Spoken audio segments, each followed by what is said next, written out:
राधे राधे महाराज जी।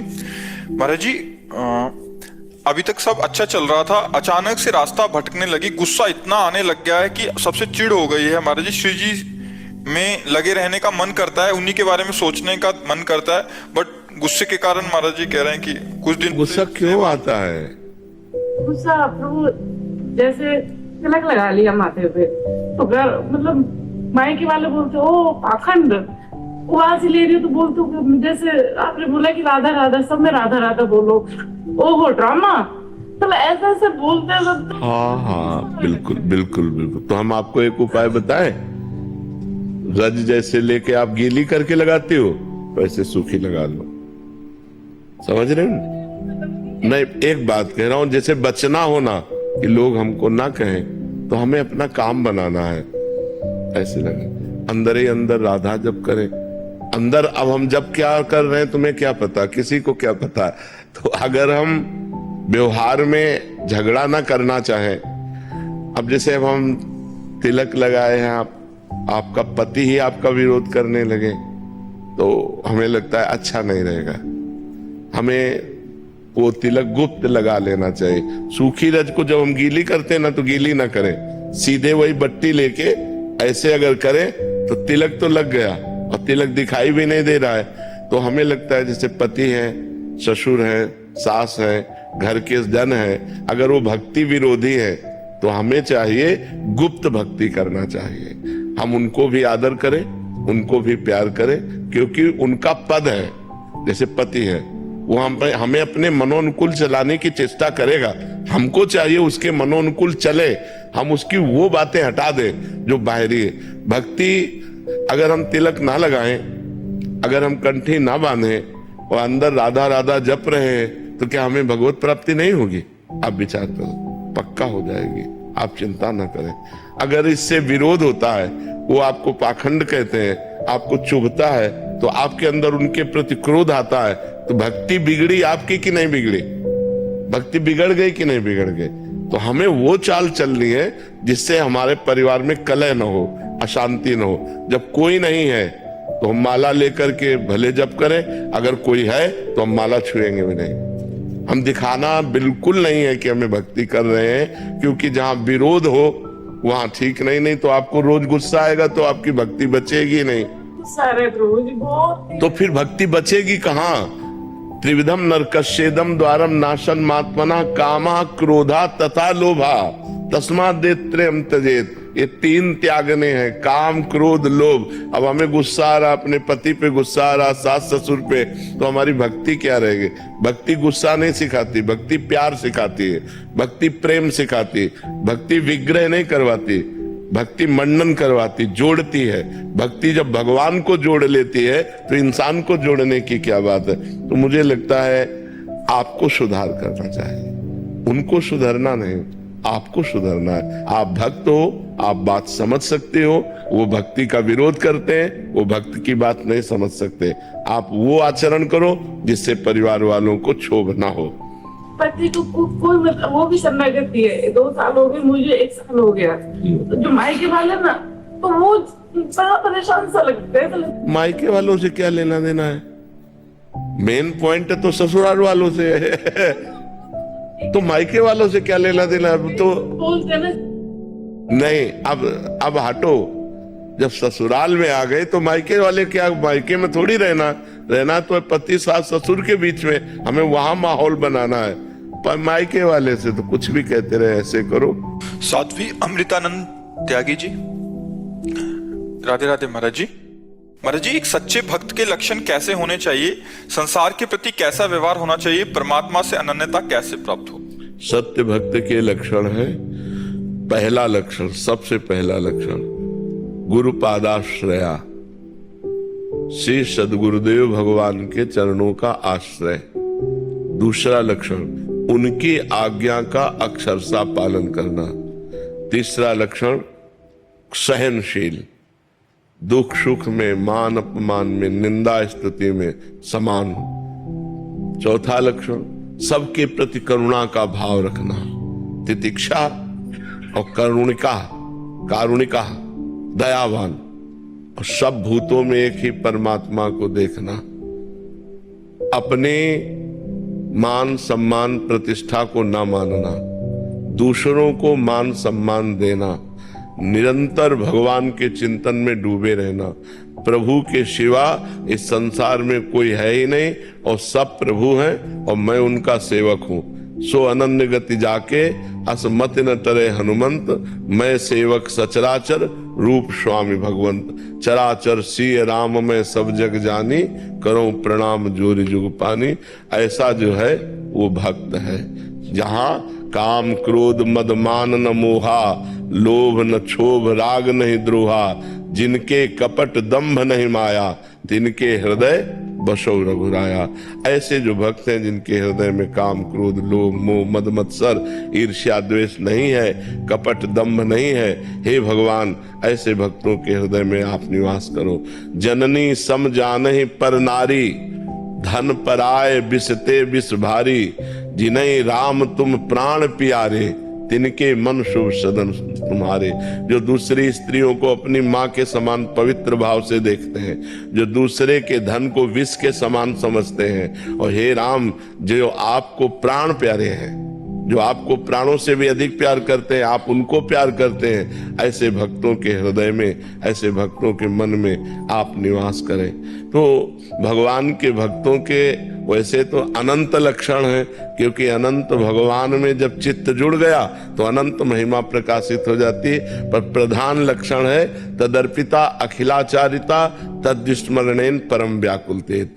वो आचरण जो शास्त्र सम्मत है, पाप आचरण जिनसे बिल्कुल नहीं होते, और जो भागवती का आचरण होते हैं वो भगवान को समर्पित करते रहते हैं और निरंतर भगवान के चिंतन में डूबे रहते हैं। ये भक्त का लक्षण। और सब में परमात्मा देख करके उसमें दास्य भाव रखना, ये अनन्य परमात्मा की भक्ति है।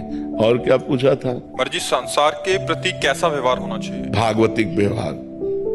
जैसे वो अपनी माँ से बात करेगा तो उसमें भगवान को देखकर, नाते नेह राम के मनियत सुहृद सुसेव्य जहां लो। जितने भी सुहृद हैं सुसेव्य हैं, सब में भगवान। पिता को भगवान के समान, माता को भगवान के समान, पत्नी में वो भगवान को देख रहा है, पुत्र में भगवान को देख रहा है, और सबसे व्यवहार सम कर रहा है।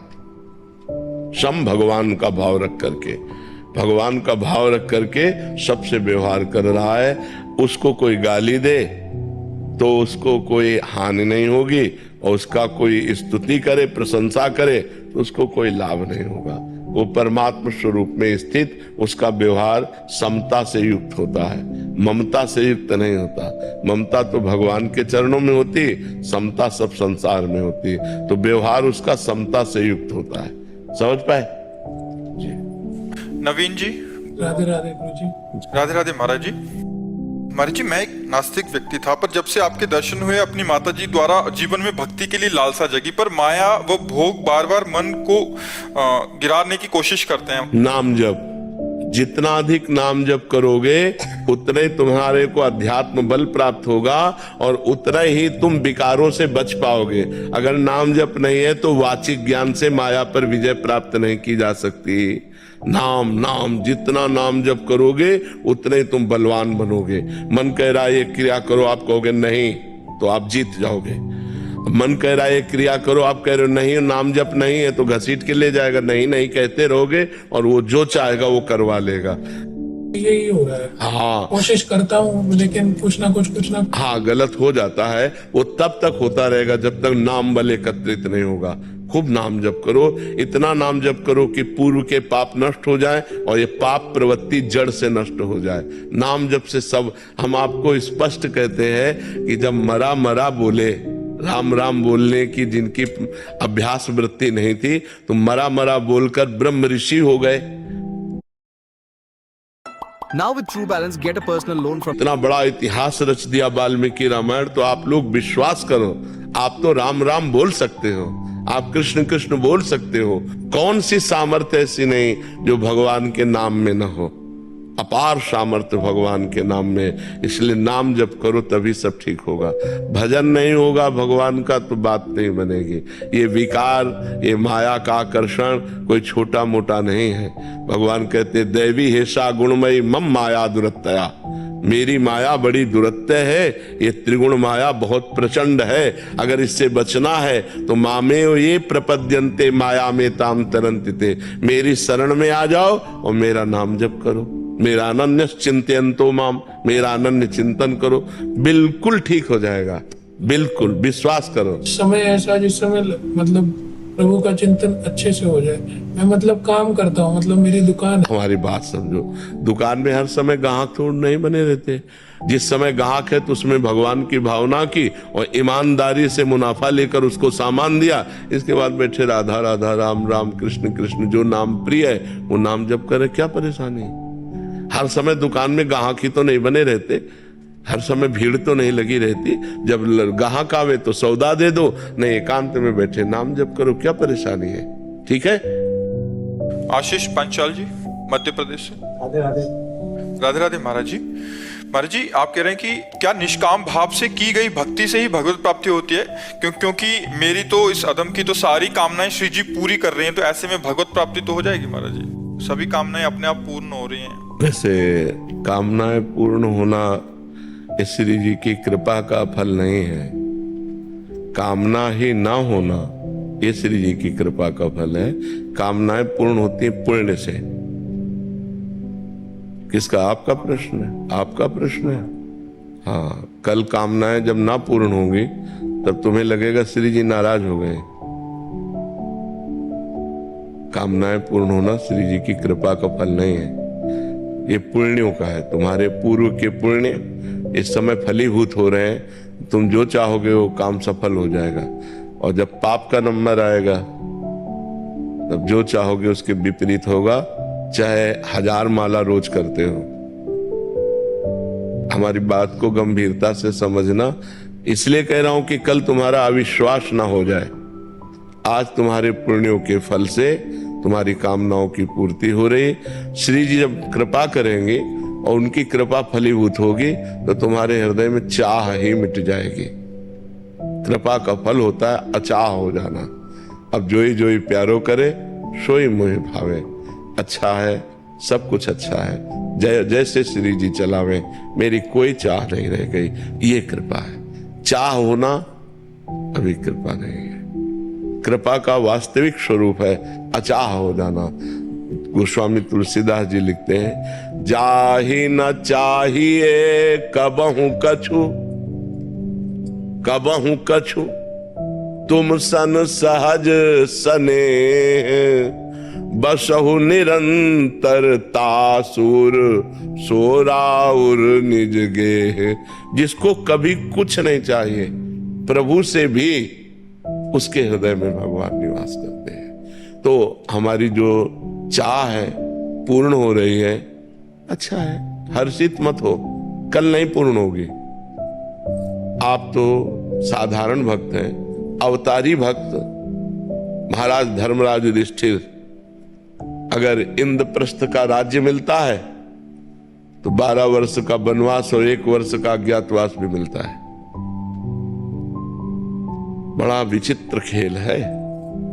जब भगवान के अवतार के समय की बात है, जब भगवान यहां प्रकट में थे, वैसे तो भगवान सर्वत्र हैं, लेकिन उस समय श्री कृष्ण रूप में प्रकट थे, उन महापुरुषों को कितना कष्ट भोगना पड़ा।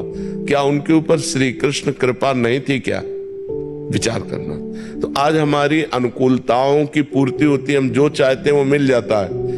ये भगवान की कृपा नहीं है, ये हमारे पुण्यों का फल है। क्योंकि कल आज जैसे भक्ति है तो और बढ़ेगी भक्ति, लेकिन कल समस्या आ जाएगी, तब आपको लगेगा क्या भगवान की कृपा हम पर नहीं। भगवान की कृपा पहले भी थी और अब भी है। अब आपके पाप का नंबर चल पड़ा है तो आपको भोगना पड़ेगा। जैसे हमारे शरीर पे अब पाप का क्रम लग गया, अब उसको भुगताना है, तो अब डायलिसिस, ये वो, कितनी परेशानियां। तो कल तुम्हें जब भोगना पड़ेगा तब तुम्हें अविश्वास हो जाएगा भगवान से कि यार कल तक तो बहुत कृपा थी, जो सोचते थे हो जाता था, आज ऐसा क्यों हो रहा है। तो इसलिए हम सांसारिक लाभ को भगवान की कृपा से न तौलें। अपनी इच्छाओं की पूर्ति को भगवान की कृपा से न तोले।